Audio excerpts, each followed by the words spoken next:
Stephen, I know that in Orkney you do a lot of local community empowerment, and there's a lot of involvement at the local level in terms of the decision making at council. And do you want to come to that aspect? I mean, I welcome the comments of the community councils, because what we've done in Orkney is with the cuts that we're having to make as a council, we did a number of road shows. We did 20 road shows around the communities. You have to do that in Orkney because they're so diverse in all the islands. And we just listened to what people had to say to us, and a common theme that was coming back to us was, could you not have the community councils take control of more of what the council does? So we followed that up with a conference in April where we invited all the community councils to that. And it's actually very interesting, a lot of action points that we have to take from that. But they're now looking at things that they're going to say, we can actually cut the verges. In our community, why do you have to bring somebody across on a boat to cut the verges? We can do that ourselves. We can do that for you, and it'll cost you a lot less money. So it's really bringing it down to a more local level. It's the sort of stuff that Leslie was speaking about this morning. With the municipalities, I was kind of thinking when just talking about that. I mean, Orkney has only got 20,000, so we're a municipality as it is on our own right. But actually, we're actually having to go down to an even lower level in order to get things done what the people actually want. So it's. I actually think community councils are an absolute vital tool that we have, and I don't think local authorities use them at all to the best benefit. Would you describe that as the Scottish version of the big society? Interesting concept, yes. Well done. Yeah. Well, for me, my picture of community councils is the exact opposite from Stephen's. Yeah. In the west of Scotland, in my own particular council area, there hasn't been an election to a community council that I can remember. So they're all co-opted. So the nature of that is you get greeting meetings, that they're not strategic, they're not about, being constructive and being part of. They're just seen as a lobbying tool for smaller groups of individuals. So there's a legitimacy problem for me with community councils at the moment. Also, picking up on the community planning thing, when I came into community planning back in 2007, it was a greeting meeting. That's exactly what it was. It was about dog fowl and it was about flies. There was nothing strategic about it. And I think how you get your ordinary folk to engage in a strategic level is a big challenge. And I'm not quite sure, we certainly are not getting it right. That's where can I just comment on that? I think that's where the health check process is important, because my experience of working that through with at the towns level is that I've gone into some areas which have had long-standing greeting meetings where people just moan about what isn't being done for them and how little money they have spent on their area.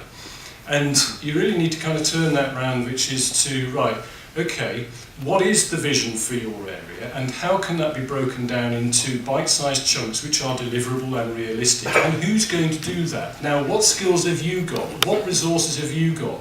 How can you bid to demonstrate partnership to get some external funding in, which the council on its own can't access, etc., etc. And the experience that I have directly of working with market towns and small towns is that where you actually get that buy-in, you start to develop a commitment to this work long-term from individuals. They will come and go as individuals, but the issues will remain, and some of those issues will change. They'll go up and down with time. People start off with a bent on, traffic congestion. They'll move on to something else. The thing is, the dialogue must be kept going, and there must be something popping out the end of the sausage machine by way of action on the ground. Most people will walk away. So the retired colonel situation that you find a lot of parish councils, which are funded down south through rates, is exactly the same phenomenon, that if they haven't got sufficient reason for being, then all you end up with is one little clique that will push their interests, and that's not how not to do the local level of democracy. Okay, before I ask whether we've got any retired colonels in the room.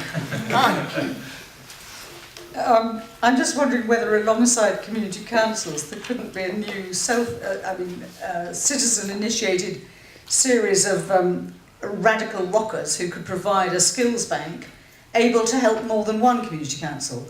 If you have somebody with knowledge of the energy industry to actually support or give advice and ideas to more than one community council shouldn't be beyond the bounds of a committed citizen. So maybe what we want is a bit of skills mapping, radical rocking, and a new kind of skills bank. I'm tempted to run a vote on the concept of the radical rocker. Anybody want to pick up on Anne's point? Angela? I think just briefly I would agree.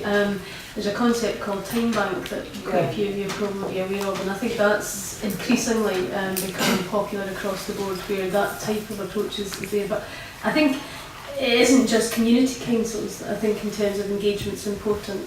We talked previously about education, and it's not just because we're in the financial situation that we're in.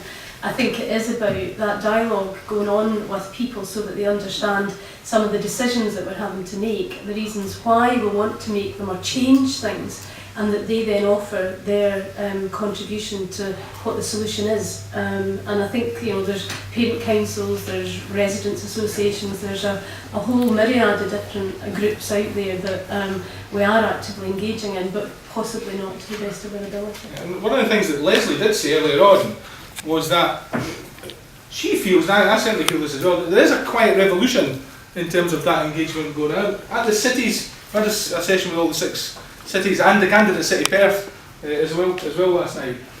One of the issues which came out of that was in Stirling. You probably know this from your engagement with the Manager.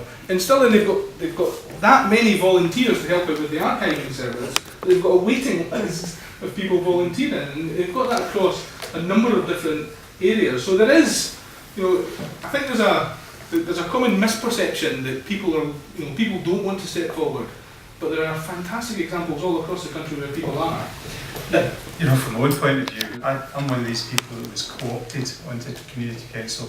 But worse than that, I was co-opted straight into the chair, which was a quite bizarre thing to happen. You're not there on the night? no, I was there. First night and ended up in the chair. But I also then became the chair of community planning in West Dunbartonshire.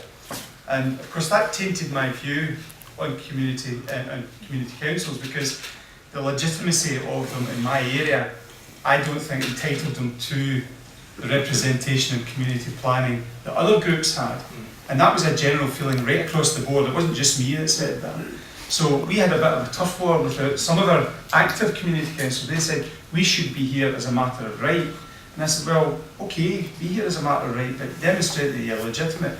Show me that you have the community behind you, and it's not just a group of people that's been co-opted. So, I actually believe that community councils should be much more involved in community planning in my area, but I think there is a review has to happen of what community councils are and how they exist to allow that to happen better.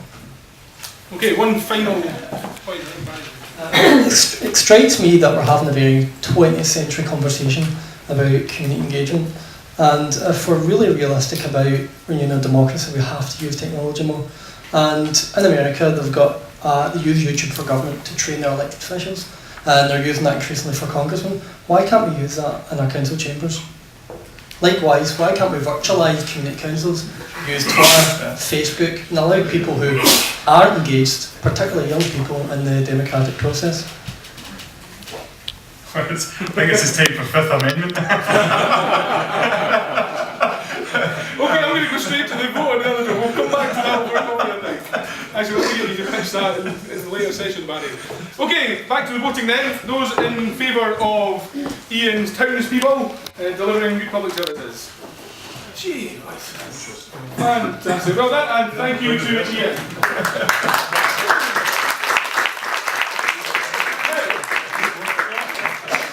Now, just before we finish this session, I'll tell you a thing or two about the next couple. I'm going to ask you to vote in priority order for the submissions which were made, because we'd like to get a little bit of competition between them. We know that we all agree broadly on most of these, what we would term different pieces of our reform jigsaw puzzle. Pick up a piece in the jigsaw puzzle. What we've tried to do today is pick up that 3D piece, have a look at it, interrogate it a little bit, and then place it back into the emerging pattern of public services across Scotland. But it would be interesting and a bit of fun just to go through to see who gets the most votes. So Barry, could you come up and help me count? Could you help me count as well, please? Being a maths teacher, I'm no good at counting. So, We don't vote now. I'm just going to go, no you don't vote. Well actually yes you do vote. Let's see if you can vote against yourselves. If it was MSPs and we had buttons in front of them, then I'd be scared. Right. Okay, so we'll take them in the order that they're sitting in, just to confuse you. So Iain and townspeople delivering public services. Those in favour of Iain as the priority one. Or the favourite one. Okay, can you hold cards up? It's much easier for us to count. Who's your quick count? 10. Okay, thank you. Stephen's single public authority concept.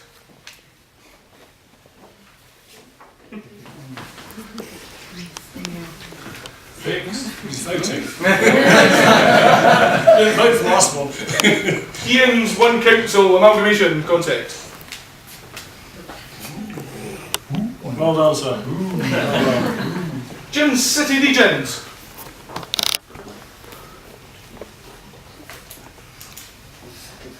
Eight. And this is going to be a big I vote. don't think there's any way. That's Angela's integrated services. There we Okay, go. which one of you voted twice? Probably a tie between. Was that? How many is that? 12. And outright winner then. Angela, take her out.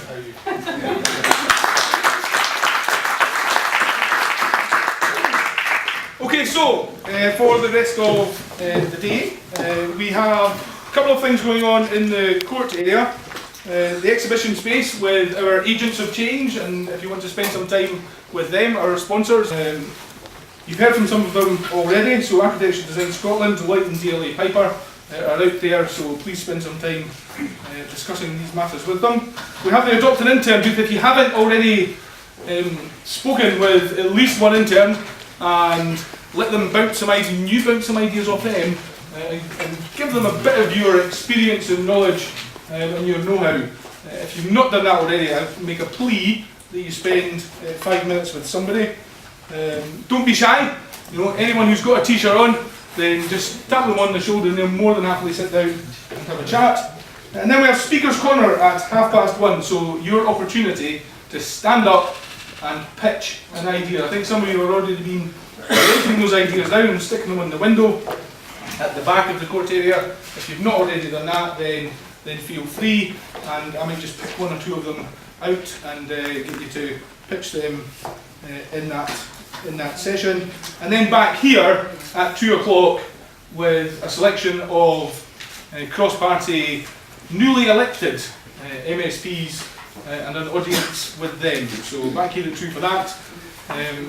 Hope you enjoy all these other parts of the day. Can I just ask you to join me one more time to thank our fantastic presenters. And if you want to learn more about our work on public service reform, then if you're not a member, sign up. And if you've not looked at the website,